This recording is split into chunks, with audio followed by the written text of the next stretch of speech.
राधा वल्लभ श्री हरिवंश। तो आप सब कैसे हैं? आशा करती हूँ कि आप सभी बहुत अच्छे होंगे और राधा रानी की आप पे बहुत कृपा होगी। तो अभी हमारे महाराज जी का, जैसे कि आपको सभी को पता है कि गुरुदेव जी का जन्म उत्सव मनाया जा रहा है, जो है 20 मार्च को। और 13 से, मतलब कि कल से ही 13 से लेकर 19 तक वृंदावन में धूमधाम से जन्म उत्सव मनाया जाएगा। और उसके बाद 20 तारीख को तो जन्म उत्सव उनका ग्रैंड सेलिब्रेशंस होगा वहाँ पर।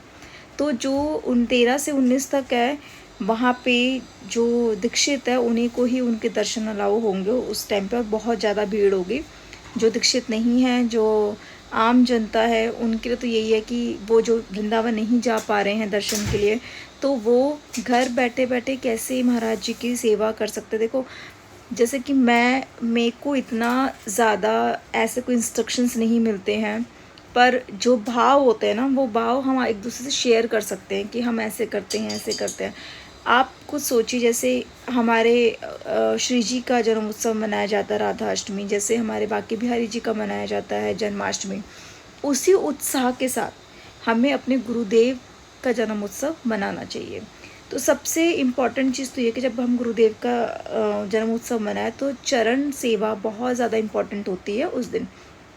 तो जो दीक्षित होते हैं उनको तो चरण सेवा मिल जाती है महाराज जी के आशीर्वाद से, परंतु जो दीक्षित नहीं है या उनके प्रोसेस में चल रहे हैं, जैसे कि हम लोग हैं, हमारा मतलब अभी प्रोसेस चल रहा है दीक्षित का, तो इस प्रोसेस में, या फिर जो दीक्षित की प्रोसेस में भी नहीं है और जो अपने गुरुदेव को मन से मान चुके हैं, वो क्या करेंगे कि छवि होती है, जैसे ये वाली आपको छवि दिख रही है, ये हमें छवि दी गई थी, इनकी सेवा की छवि हमें मिली थी केली कुंज से। तो ऐसी छवि जिसको नहीं मिले वो ले सकते हैं, और यहाँ पे जो उनके चरण है उनकी सेवा कर सकते हैं। तो उनके चरणों में पहले हम पानी से पहले साफ़ करेंगे, धोएंगे उनके चरणों को। उसके बाद सॉफ्ट कपड़ा होना चाहिए, सॉफ्ट हैंकी होनी चाहिए।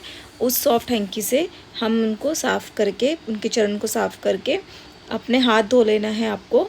उसके बाद वो आपका चरणामृत बन जाएगा। सभी घर वाले उस चरणामृत का सेवन करें। और उसी के बाद फिर आप उसमें इत्र की सेवा करेंगे। महाराज जी का नए वस्त्र, जैसे छोटी सी चुन्नी है, छोटी चुन्नी लेके आ सकते हैं, पीली ले आए, लाल ले आए, ठीक है। वो आप पीली चुन्नी अपनी महाराज जी को हम अर्पित करेंगे। उसके बाद फूलों से श्रृंगार होगा, फूल अर्पित करेंगे।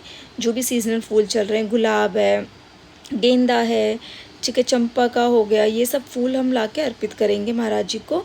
उसके बाद अपना अच्छा सा भोग भी बनाना है। आरती करने के बाद उनको भोग दिया जाएगा, फिर सारे घर वाले भोग पाएंगे। तो इसी तरह से हमें गुरु जी की उस दिन सेवा करनी है, हमें गुरुदेव की उस दिन अर्चना करनी है, पूजा करनी है। और जितना ज़्यादा हो सके नाम जप करे। छुट्टी ले लो उस दिन ऑफिस की, उस दिन छुट्टी लो, पूरा दिन सेवा हो। हमारे गुरुदेव, हम क्या होते अगर हमारे गुरुदेव हमारी ज़िंदगी में नहीं आते, तो सोचो क्या होते हम पता नहीं कहाँ होते। तो वो गुरुदेव साक्षात हमारी राधा रानी है, साक्षात हमारे बिहारी जी है। तो बस उस दिन तो गुरुदेव के लिए बिल्कुल ऐसा स्पेशल फील कराना है कि गुरुदेव जी, बस आप हमारे प्राण धन हो और कुछ नहीं, है ना। तो जितना समय हो सके उसे सब छोड़ देना, बस हमारे गुरुदेव है, बस गुरुदेव आप हो, आपकी बलिहारी जाए, आप ही सब कुछ हो। जैसे कि वृंदावन में पूरे 1 हफ्ते का जन्म उत्सव मनाया जा रहा है, ठीक है। तो उतने ही दिन का हम भी अपने घर में जन्म उत्सव महाराज जी का मनाएंगे। पूरा मंदिर डेकोरेशन होगा फ्लावर से, है ना। आप जहाँ हो वहीं गुरुदेव हर जगह है। आप मानोगे तो गुरुदेव हर जगह है।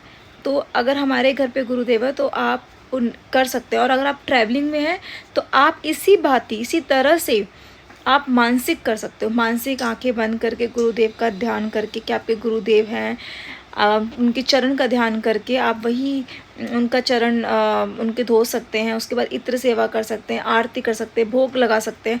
तो यही आप मानसिक करिए अगर आप ट्रैवलिंग में भी है। तो आई होप आपको ये वीडियो अच्छी लगी होगी। वीडियो अच्छी लगी तो शेयर करना, कमेंट्स करना और चैनल को सब्सक्राइब जरूर करना।